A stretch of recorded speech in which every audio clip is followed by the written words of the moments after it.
Hey, Pastor Steve Waldron, I hope you're having a great day in Jesus. The head of the CSM, Creation Science Movement in the UK, Dr. David Rosevear. He is a fellow of the Royal Society of Chemistry, if I am not mistaken.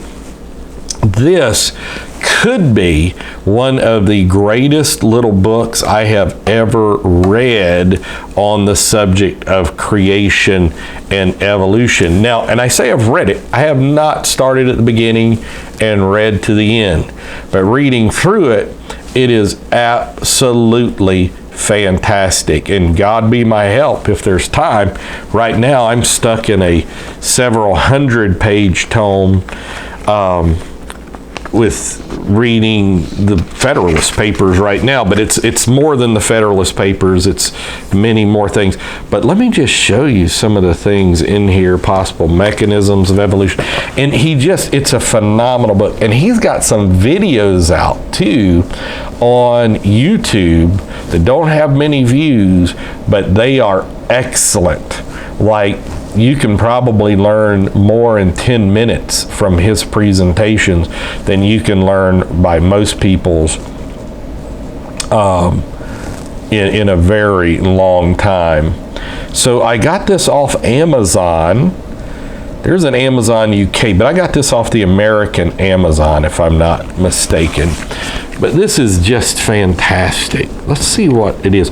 The Origin of the Universe, Origin of Life, A Welcome Breakthrough in Genetics, Evidence from the Fossil Record, Evolution, Inevitable or Impossible Design. I was talking to an evolutionist online this morning, as a matter of fact, and I was talking about how there are genetic barriers and genetic walls that prevent evolution from cross-speciation. And he said, well, you need to tell us a mechanism that stops cross-speciation. Well, and that syntropy is, besides genetic walls, when it's impossible, but then syntropy, that complex closed organisms have to be fairly complete to operate. And so a partially formed, gastrointestinal system, nervous system, any of these things can't operate. They can't work.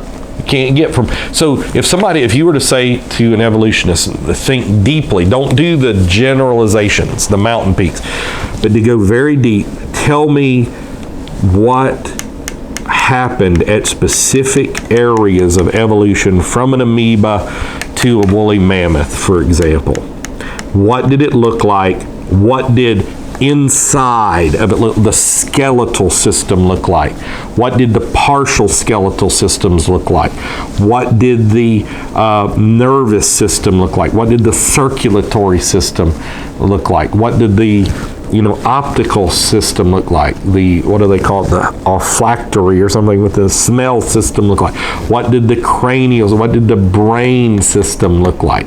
What did all of these things, what did the various capillaries look like? You can't get from point A to point B. And that's one of the things in dealing with evolutionists is it's very difficult to get them to think on a very specific long-term manner. They can think very deeply on what they're observing at the moment. But you're not saying at the moment. You're saying this happened in the past. So how did we get to the moment? Where did consciousness arise in all of this? Where did, any number that might be moving my hands? Where did all of these things come from? And what did it look like in specificity at certain points of time? And then, so often, like if I can finally get an answer, they'll say, well, we don't know. So you're accepting it by faith. And then they go screaming saying they don't believe in faith.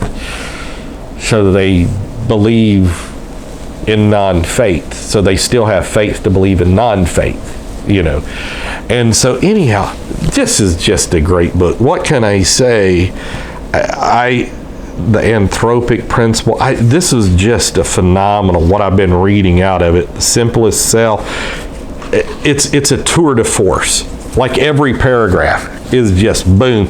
And another one of my favorite writers, Bill Cooper, writes the blurb on the back, and it's just amazing.